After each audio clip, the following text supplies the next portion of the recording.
एक बच्चा था जिसका नाम अली था। वो एक छोटे से गांव में रहता था। अली भी अपने माँ और भाई बहनों के साथ रहता था। वो बहुत मासूम और दिलकश बच्चा था। गांव में हर शय सादा और खुशहाली से भरपूर था।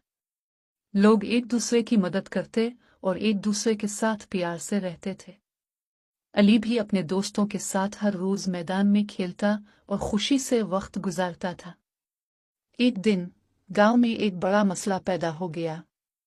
पानी की कमी की वजह से लोगों को पेश आ रही मुश्किलात का सामना हुआ। अली को अपने दोस्तों के साथ मिलकर इस मसले का हल तलाश करने का फिक्र हुआ। वो अपने दोस्तों के साथ मिलकर पानी की बचत के लिए छोटे छोटे प्लान बनाने लगे। उन्होंने पौधों का बाग लगाने, बारिश का पानी इकट्ठे करने और आबादी को आगे बढ़ाने के लिए इक़दामात उठाए। उनकी मेहनत और जमाती कामयाबी की बदौलत गांव में पानी की फराहमी में बेहतरी आई और मुश्किलात हल हो गए। अली और उसके दोस्तों की इस कामयाबी ने सबको खुशी दी और उन्हें एहसास दिलाया कि जमाती मेहनत से कोई भी मुश्किल हल की जा सकती है। अगर हम अपने मुल्क के लिए सोचें तो हमारा मुल्क भी इसी तरह तरक्की करे।